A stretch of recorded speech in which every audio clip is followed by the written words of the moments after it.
Leónidas, acá nos han preguntado a partir de qué necesidad surge la reescritura de los textos. Bueno, me parece que es una buena pregunta para empezar, ¿no? Pero como yo tengo una experiencia muy particular con esto, voy a responder desde mi experiencia. La necesidad que sentí yo y sigo sintiendo es la de relacionarme con el modelo vuelto arquetipo y estereotipo y ver qué nueva vida puede tomar reescribiéndolo. Y he observado que toma una nueva vida, una nueva energía, diría yo, que revela muchos sentidos que están como escondidos.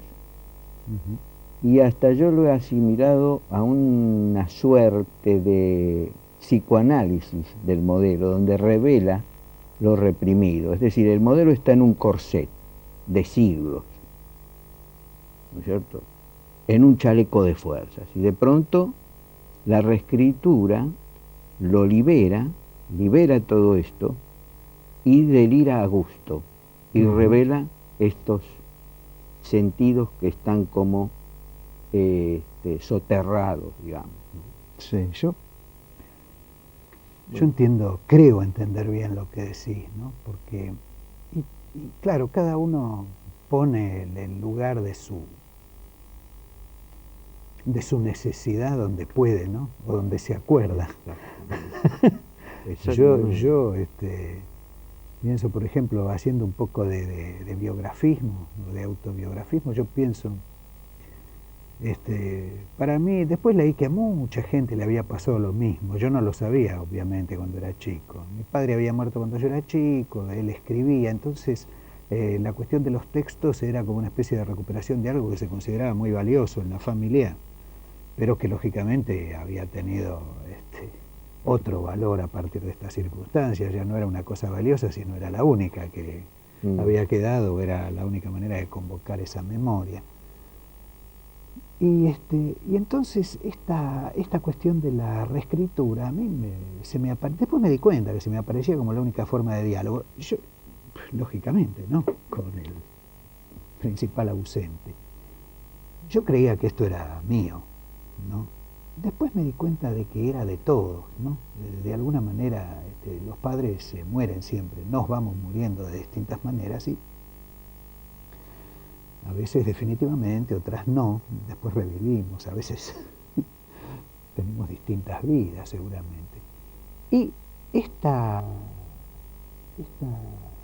reescritura, después me di cuenta que era general. Todo el mundo tiene que reescribir textos cuyo sujeto está ausente, ¿no? Sea porque busca ese padre, porque busca otro, porque se dio cuenta que tiene un padre mítico, ¿no?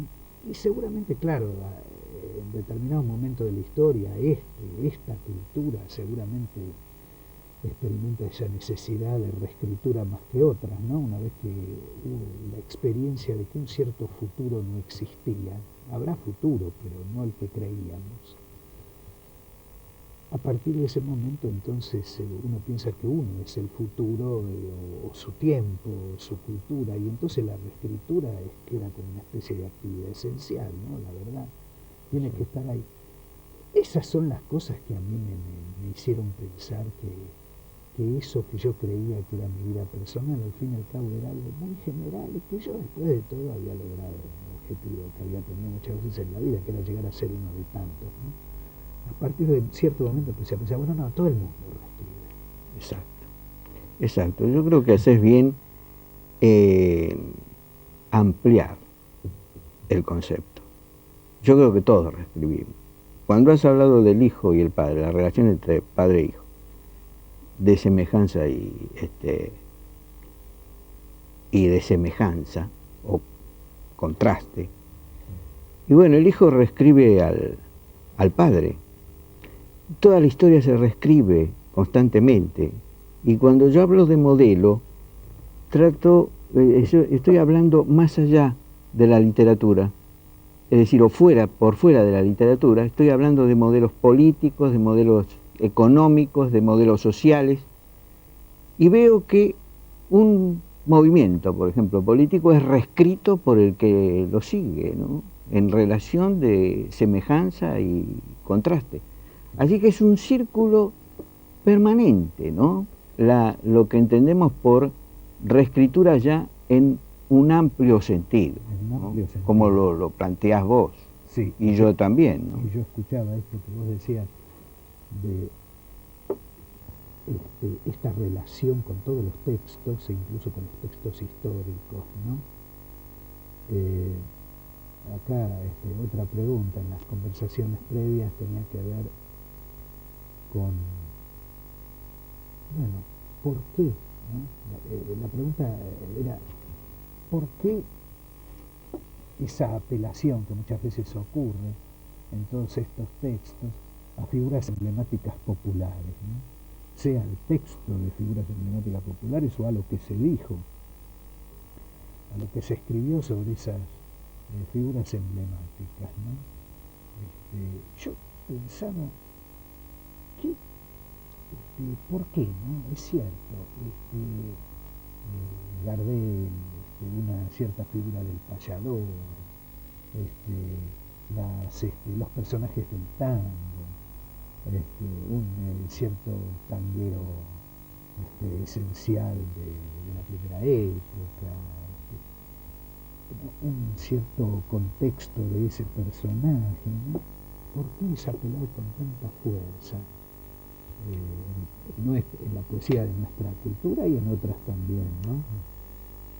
Yo pensaba, en realidad ahí hay un movimiento complejo, ¿no? Porque es una poesía que se sabe reescritura, que parte de una cierta información acerca de la poesía contemporánea, ¿no? Pero que va a buscar esas figuras que no son la figura de la información, ¿no? ¿A quién se le ocurre, digamos, apasionarse en términos de la reescritura de Eliot, ¿no? O apasionarse en términos de la reescritura de Borges entre nosotros? No, eso se hace con la sensación de la carencia, con una cierta ironía, etcétera, etcétera. La pasión viene en términos de la reescritura de un payador o de la reescritura del tango más sencillito que cantaba Gardel, ¿no? Yo creo que es la búsqueda de algo que ese escritor no tiene, ¿no? Más que de una raíz, ¿no? Es una manera de arrancarse de las raíces de un sector cultural y tratar de ver si puede engancharse con lugares más amplios de la propia cultura, ¿no? Apelando, claro, a una memoria que viene desde la infancia, ¿no?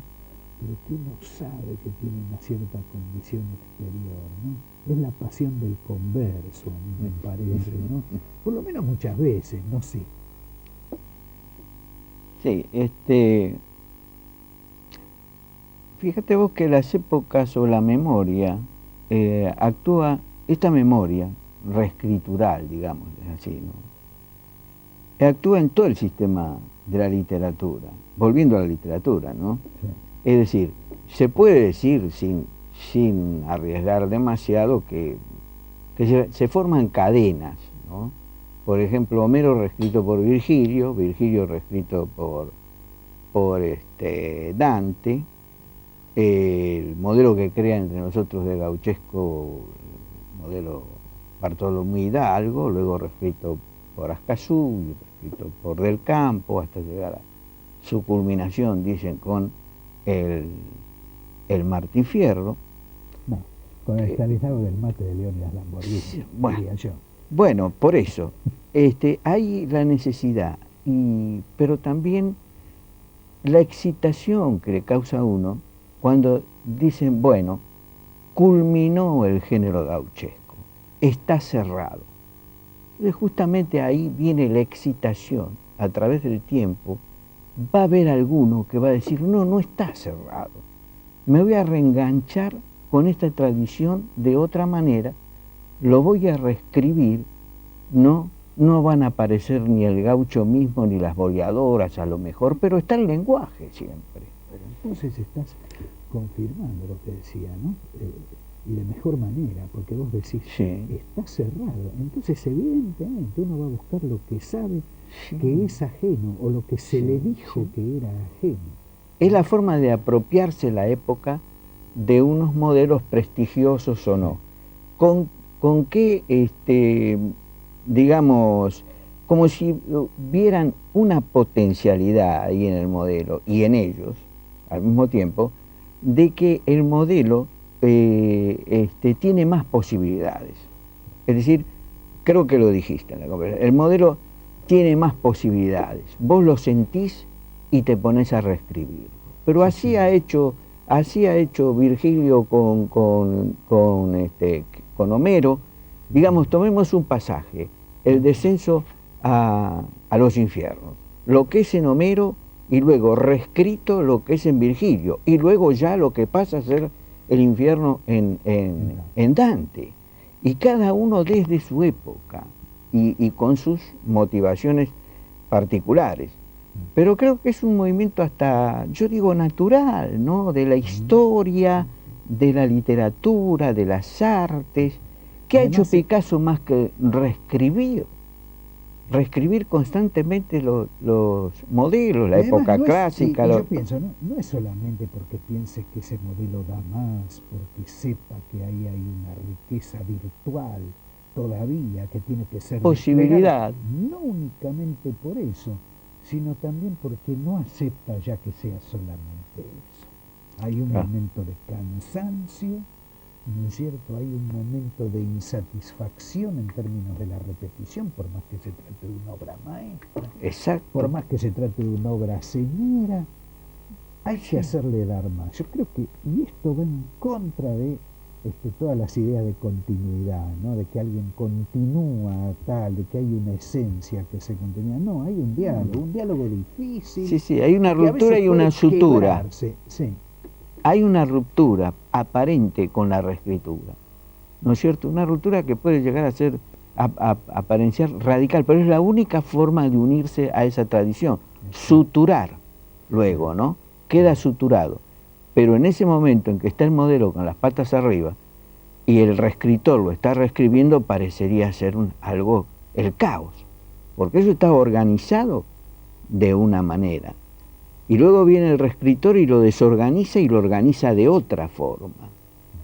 Bueno, pero ese momento caótico en que está el modelo en el aire, eso lo sabe el reescritor nomás, el pasmo que sufre, hasta que queda aceptado, hasta que queda aceptado ese derivado como modelo a su vez. El tiempo lo va a volver modelo. Vos has dicho Estanislao del Mate. Bueno, el tiempo lo va a volver modelo. Sin embargo, funcionó en un principio como un antimodelo o contramodelo. Esto pasó hasta con los subgéneros de la música popular, ¿no? ¿No será la forma de digerir y consumir que la sociedad siempre tiene? Por supuesto. Hay un momento de la producción ahí del cual vos hablabas, ¿no? Decías, está patas arriba, y entonces viene ese momento del trabajo, ese momento de la sutura. Había otra pregunta que nos hacían hace un rato, que era por la técnica. Ahí hay una técnica. Yo me acuerdo, por ejemplo, ya que hablamos de Estanislao del Mate, ¿no? Yo me acuerdo de la sorpresa en términos de ciertos cambios técnicos en tu poesía para los que te leíamos, ¿no? Porque en Estanislao del Mate estaba este trabajo sobre el gauchesco que recuperaba incluso hasta ciertos ritmos del gauchesco, lógicamente, ¿no? Bueno, no tan lógicamente, lo recuperaba, digamos. Y en cambio otro tipo más o menos contemporáneo de poesía, porque fue antes y después, el de las canciones, ¿no? Uno podría decir, ¿qué pasa? ¿Qué pasa con esa elección técnica? ¿No? Esa elección técnica es una elección, es un momento inconsciente, es un momento que se va trabajando y que surge y que queda. ¿Qué decir? Yo te diría esto, ¿no? Que últimamente he visto que hay dos líneas de trabajo en lo que yo hago. Uno sería lo que yo llamo el ciclo del bufón, ¿no? Que sería Las patas en la fuente, Odiseo confinado, etcétera, ¿no? Y ahora último en Comedieta, ¿no? Y otra es la línea de el trabajo en la reescritura. Ahora, para ser verdadero, decir verdad, yo escuché muy seguido, a raíz de un compañero que tenía en el diario, no sabía yo lo que era una jam session. Me prestó el disco, lo estuve escuchando un año.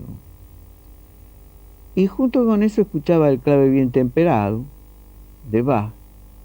Me metí en lo que era una partita, ¿no? Jugadas sucesivas, ¿no?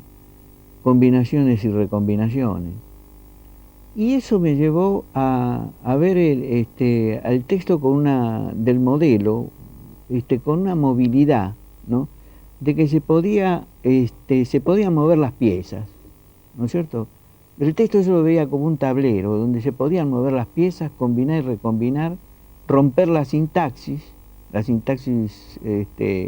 habitual, y esas dos operaciones, digamos, terminaban con una reescritura de ese modelo que tenía las características que decíamos al principio. Revelaba, por lo menos a mí, me revelaba una nueva energía del modelo, un nuevo sentido, ¿no es cierto? Y una nueva frescura, ¿no es cierto? La técnica puntualmente sería que se toma el modelo, se visualizan ciertas palabras que yo llamaba claves, y con esas palabras se trata de trabajar en una nueva combinación, en una nueva combinatoria, ¿no es cierto? Pero jugando, que quiere decir arriesgando, porque algunas veces esa nueva combinatoria da un sentido, otras veces no, pero cuando lo da es un sentido nuevo. Por ejemplo, en el soneto de Quevedo, aquel famoso, miré los muros de la patria mía, y que habla del báculo, que sintió el báculo menos fuerte, más débil, menos fuerte, la espada invalidada ya. Esto se transformó en símbolo fálico de su decadencia como hombre mismo, enganchada a la decadencia de toda España. Pero en el modelo no se decía así. Como que estaba sublimado. Sí, y en la reescritura, la palabra báculo y la palabra espada tomó una importancia central para mí. Yo vi en la espada y en el báculo menos fuerte y en esa espada abandonada, vi la decadencia, digamos, viril de Quevedo. Eso que, digamos, alguien que tratara de reescribir a Quevedo en el tiempo de Quevedo hubiera tenido total y absolutamente vedado, ¿no es cierto? Porque, exacto. Digamos, esto que vos haces procede como procede el revival, y no solamente en la poesía, pienso, ¿no? Como lo han descrito en relación con las artes, con la arquitectura, ¿no? De alguna manera haciendo con materiales de esta época, con preocupaciones y con posibilidades de hablar de esta época, ese retrabajo o ese robo gozoso del acto del sentido, ¿no? Del poeta, que uno toma como inspiración, ¿no? Yo pensaba que ahora en esta época también ocurre más que en otras otra cosa, y yo creo que vos los has hecho, porque yo te vi no, pero supe de tus correcciones en trabajos sucesivos sobre el mismo poema, incluso en distintas publicaciones del mismo poema. A mí me ha pasado, pero después, a partir de un determinado momento, me di cuenta de que me pasaba incluso escribiendo un solo poema. Es decir, cuando yo escribía Majestad, por ejemplo, el descubrimiento mío sobre mi propia posibilidad de escribir tenía que ver con el hecho de que el principal objeto de trabajo de cada verso era el verso anterior. A mí nunca se me había ocurrido semejante cosa. Trataba de que así fuera, es decir, trataba de que fuera no solo desde el punto de vista podríamos decir, del significante, ¿no? Sino desde el punto de vista del contenido, de la narración, de todo, ¿no? Y esto también, en ese momento, yo pensé que lo hacía porque era lo único que yo podía hacer. Sinceramente, lo único que tenía en la cabeza era la idea de que eso no solamente esa era la única manera que yo tenía de escribir, sino que además lo único que podía hacer en ese momento era escribir de esa manera y ninguna otra cosa.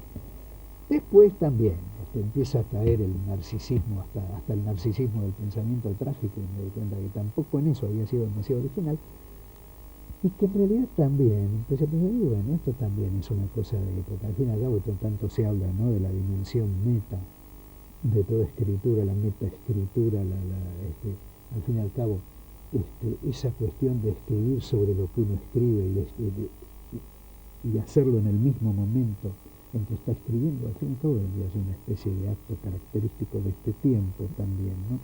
Esa conciencia sobre la propia escritura, a mí me parece que es también de ahora, ¿no?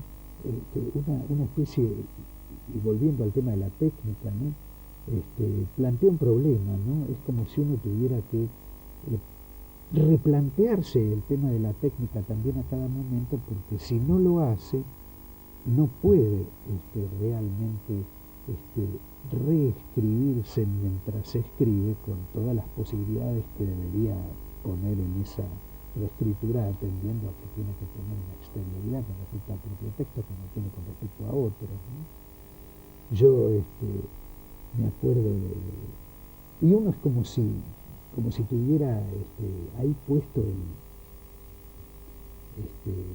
todo su deseo, ¿no? Yo me acuerdo también de un texto tuyo, el primero que leí de tu poesía, que era La Estatua de la Libertad, ¿no?, que hay un momento en que hay la persecución de una figura femenina, también muy trágica, y de repente una especie de tensión y reflexión de la voz que habla en ese momento, que dice, no, yo solo tengo deseo del deseo.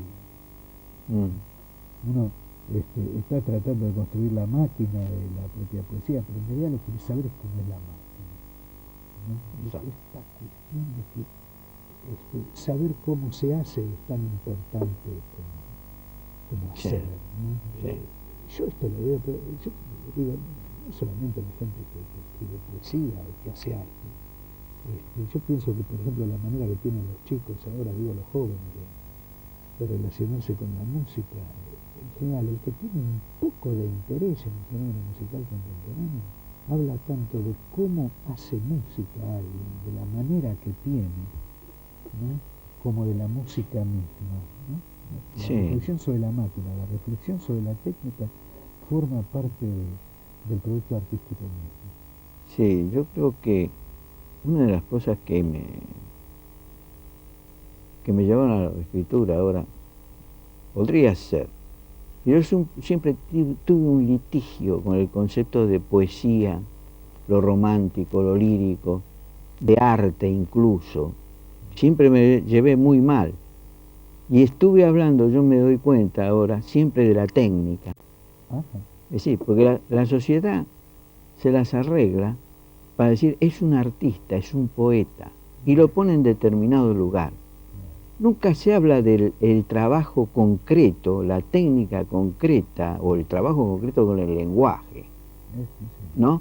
Porque eso, ¿no es cierto? Pero la sociedad lo consume así, es un artista, lo otro a lo mejor le sería insoportable, qué sé yo, un trabajador del lenguaje, ¿cómo no? Un técnico, ¿no es cierto? Sin embargo, no somos más que eso, o en la reescritura precisamente, es un lugar, o una manera, una práctica, que realmente muestra eso. Yo lo he dicho y lo estamos diciendo, ¿no? Tomamos la máquina y le cambiamos las piezas y no sabemos si el funcionamiento y etcétera, etcétera. Se trata de trabajar de esa manera, con determinada técnica. Yo he dicho, tomo las palabras clave. Bueno, esto es una técnica y cuando decís personal. eso, y cuando empezás a hablar así, yo creo que te liberás de una carga, ¿no? De un cierto romanticismo. De ninguna manera hay que repudiar el romanticismo, que tiene, digamos, de alguna manera seguimos viviendo de él, pero sí de un cierto romanticismo, Sí. ese que piensa en el genio que sale, ¿no?, de manera directa y se pone arriba del papel. Y el Es un arte. peso terrible, ¿no?, porque es la tontería pensado en términos actuales, no puede no ser una tontería cuando todos sabemos que es poco lo que se sabe del resultado del texto cuando se empieza a escribir el texto, ¿no? Yo, en una época en que lo que trataba de reescribir era, y bueno, es una época que de alguna manera todavía me dura, ¿no?, pero cuando empecé a darme cuenta que lo que quería reescribir era tangos, entonces a alguien le dije en algún momento, y además manejando ya en aquel momento una cierta información psicoanalítica, le decía, no viejo, yo no soy un poeta, yo soy un letrista del objeto parcial, ¿no? Y me parecía que eso era una cosa que hasta sentía una cierta alegría al decirlo, porque por fin uno puede ser un poquito más específico en términos de la descripción de lo que hace. Pero claro, y aquellas reescrituras que vos decís son muy importantes, pero lo que pasa es que la gente, ¿cómo le llama ese bicho raro, ¿no? Poema, bueno, ¿qué es plagio?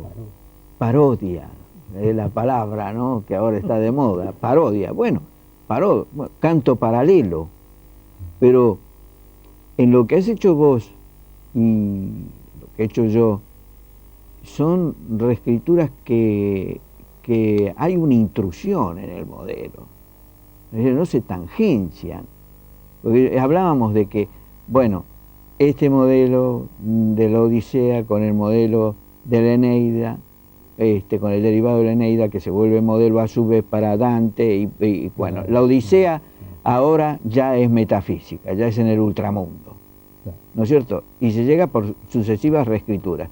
Pero acá se tangencian, no hay una intrusión dentro del modelo, palabra por palabra. En lo que estamos hablando hay una intrusión, es decir, se orbita el modelo y en determinado momento, en vez de salirse por la tangente, se mete adentro del modelo, lo desorganiza, lo recombina nuevamente con sus propios elementos, con sus propias palabras, mueve, y entonces ahí ya hay lo que yo llamo una reescritura intratextual, es decir, una reescritura adentro del texto, ¿no? Había un desafío de Coleridge. Coleridge decía, cuando se refería a estos grandes monumentos literarios, decía, ni una sola piedra puede moverse de ellos sin que se caigan abajo, es decir, la perfección. Lo que yo y vos hemos tratado de demostrar, o no tratado de demostrar, hemos hecho, humildemente lo que hemos hecho, es que se mueven muchas piedras y no se cae, al contrario, toma una nueva energía. Y eso es cierto. Así que Coleridge jugaba, de pronto una personalidad dominante, de pronto legisla, dictamina. Ojo, pero ahí está la autoridad. Y la reescritura, uno de los movimientos interesantes que tiene es que desafía esa autoridad del modelo consagrado y ya está consumado. Claro, desafía esa autoridad. Pero lo mismo se da en lo político, en lo social, en lo económico. Y goyenismo, peronismo. ¿No?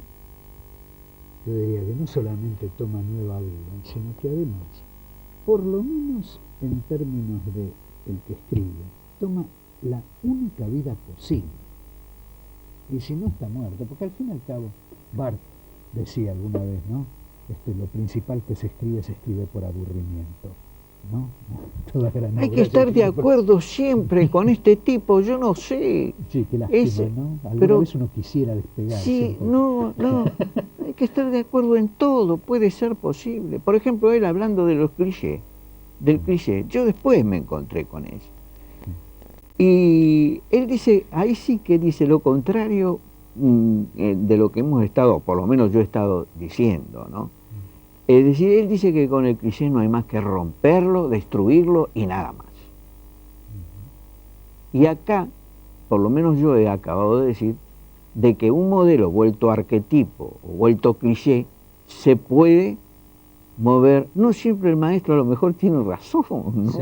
A lo mejor Pero, podés moverle las piezas a él también. Sí, pero la cuestión, no sé, sí, siempre tratando, porque sería terrible ahora descubrir que Sartre, Dios mío, se me sale, que Barthes no tenía razón.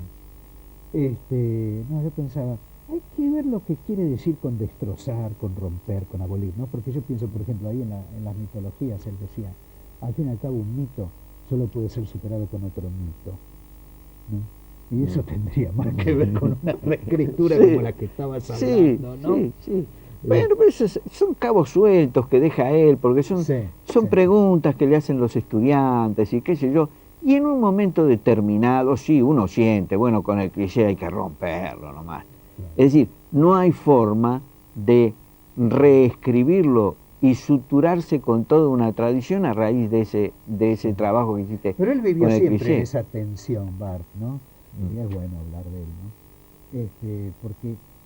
Porque esa cuestión de romper con el cliché, bueno, él siempre estuvo fascinado por la vanguardia, nunca se consideró vanguardista, ¿no? Y entonces él, ligado a todos esos hombres y mujeres siempre más jóvenes que él, ¿no? Y que estaban en una cierta vanguardia y hacían una cierta literatura ilegible para el momento, y qué sé yo, él no, ¿no? Y él además, no solo eso, sino que además con las herramientas que ellos mismos usaban, él se dedicaba a estudiar a los novelistas y cuentistas del siglo XIX, ¿no?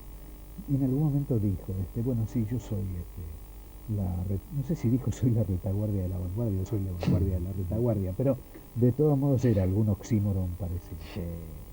Volviendo a lo que vos decías de Majestad y otros poemas, bueno, ahí lo interesante, ahí es cómo nos encontramos, ahí es cómo se está mirando lo trágico desde lo cómico, es decir, desde lo cómico en lo que tiene de parodia, de grotesco y caricatura, ¿no?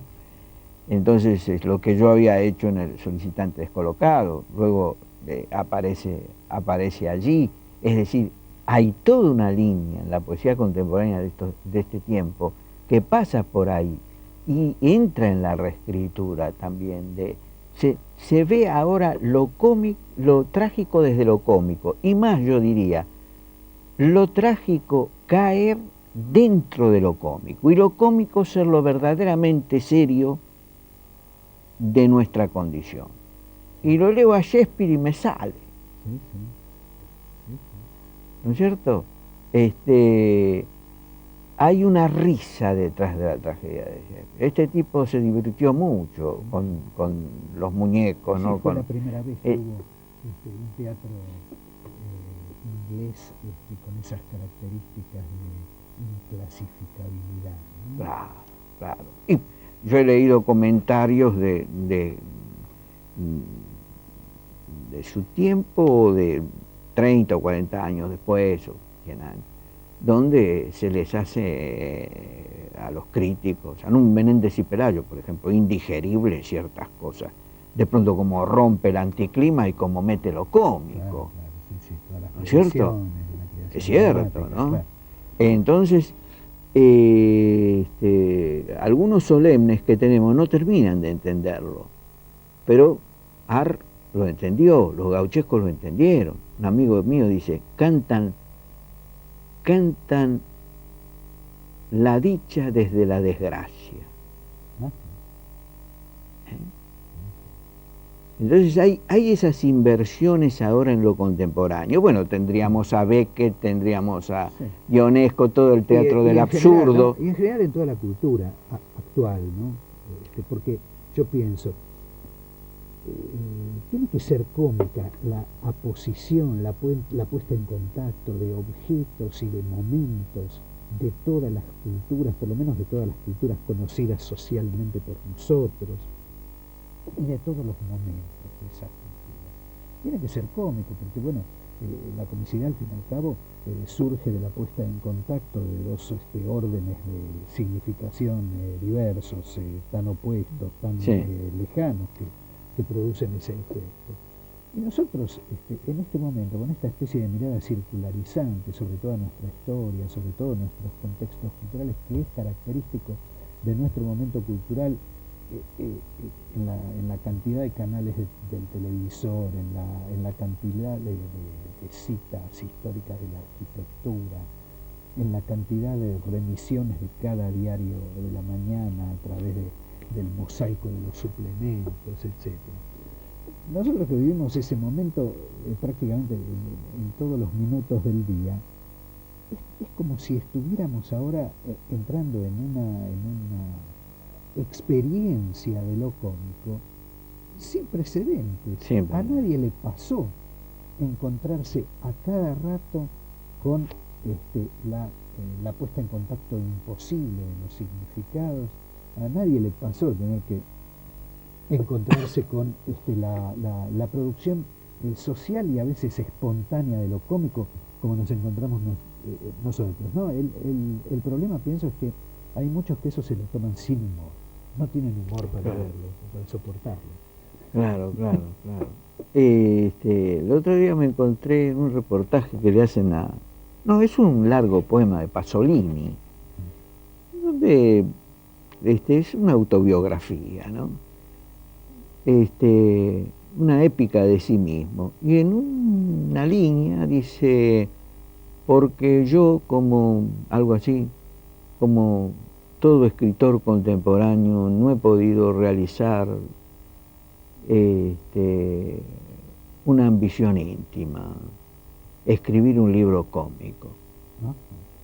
Como todo escritor contemporáneo. Sí, escribir un libro cómico, ¿no es cierto? Es para analizar, porque lo cómico no se agota en lo que diríamos humor, no se agota ahí, no se agota, es algo que todavía habría que, y no se deja definir del todo. Yo he tratado de hacer, es decir, para entendérmelo, como que es trágico, llegado a cierto límite de expansión o de irritación, o de que se vuelve trágico, así como lo trágico se vuelve cómico, ¿no? Pero ahora, en nuestra época, hay una tendencia de reescribir lo trágico. Entonces yo decía, hay en la época una tendencia, ¿no?, a reescribir lo trágico como cómico, a hacerlo caer dentro de lo cómico, y por eso la proliferación de parodias del grotesco y de la caricatura, como formas de lo cómico, ¿no? Hasta hay una sobresaturación, podría decirse, parodias de Hamlet, parodias de todo lo que vos quieras, y eso en lo político, insisto, en lo social, etcétera, etcétera. Bueno, nosotros tenemos también en una larga tradición, los hermanos Discépolo, ¿no?, un tango como, una letra de tango como Cambalache. Está mirado lo trágico desde lo cómico. Claro. Y yo pienso que además lo que fue pasando es que eso... Y eso es lo que le da fuerza, me parece. Y eso se fue ampliando, y uno diría, el campo de lo cómico se fue ampliando tanto que no solamente, digamos, aumentó el componente de comicidad de la cultura contemporánea, sino que también dentro de lo cómico empezaron a integrarse textos, sentidos, no específicamente cómicos, ¿no? Como si lo cómico se hubiera transformado en una especie de registro incluyente, ¿no? Yo pienso en lo que pasó, por ejemplo, con la caricatura cotidiana de los diarios, ¿no? Pienso, bueno, nosotros tenemos grandes caricaturas, por dar un solo ejemplo, pero se podrían dar varios. Saba. Por supuesto, el horror y la risa juntos, y te lo da todos los días. Sí, y además la búsqueda de la línea como en un dibujo experimental, el efecto pictórico, la circulación de sentidos de la pintura, porque es difícil describir el sentido o el significado de una caricatura de Saba. Sí, es señor. Casi tan difícil como describir el significado de un cuadro, en el sentido tradicional. Yo digo que no hay ningún maestro que es él, ¿no? Siempre lo he dicho, y donde para mí como que se me patentiza bien eso que también he tratado de ver, ¿no? Cómo el horror y la risa son dos polos entre los cuales circula todo el arte contemporáneo y la sociedad contemporánea. El horror y la risa, ¿no? Y en las caricaturas de él se ve todos los días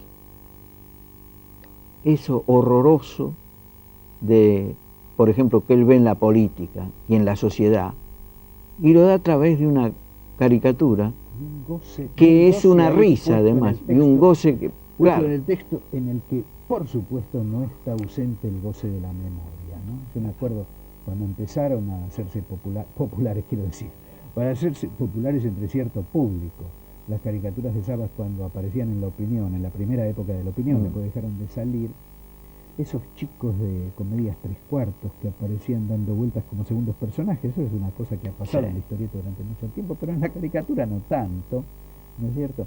Es que no podían tener otro efecto que de una cierta reminiscencia de un cierto sector social muy amplio, de una amplia clase media rioplatense, ¿no es cierto? Y eso estaba allí por derecho propio, digamos, ¿no? Aunque no tuviera absolutamente nada que ver con lo que había pasado en relación con la anécdota de la caricatura. Esto pasó en relación con la caricatura, yo no sé si pasó en relación con otros sectores, o por lo menos no pasó tan fuertemente, ¿no? Con otras artes visuales, podríamos decir. Yo te digo que yo incluso hice un ensayo sobre Los Simpson, esta caricatura del modelo de vida norteamericano, ¿no? Que mereció un repudio, una alerta por parte de Bush, que se dio cuenta hasta dónde revelaba la verdad del modelo esta caricatura. Esta caricatura donde el padre, yo digo que es la batracomiomaquia de Homero, ¿no? O que se le atribuye a Homero, ¿no? Donde ya los héroes están en una charca y son ranas y ratones. Yo digo, eso no casualidad de que el jefe de la familia, que quiere mimetizarse con el sistema, con sus vecinos y se queja, se llame Homero, ¿no? ¿Es o no una casualidad que estén dibujados como batracios, como sapos? Entonces, y me fijo en el rating, ¿no es cierto? Y van segundo o tercero. Quiere decir que hay un entendimiento, ¿no es cierto? La gente sabe qué elegir realmente. La gente sabe qué elegir. Entonces, estamos en el reino de la caricatura, del grotesco y de la parodia, y nos movemos y en el horror. Es decir, todo eso además es una instancia del horror, expresa el horror, ¿no es cierto? Y estamos en eso. Pero pienso también yo. Además se expresa, yo creo, porque si no, no se produciría todo esto, ¿no? Un nuevo tipo de alegría, tal vez la única posible para nosotros ahora, ¿no? Esa alegría que integra esa conciencia del horror. Otra no tenemos, ni vamos a tener, ¿no? Mirá lo que decís, mirá cómo cerramos el programa. Y es así, pero esa es la verdad.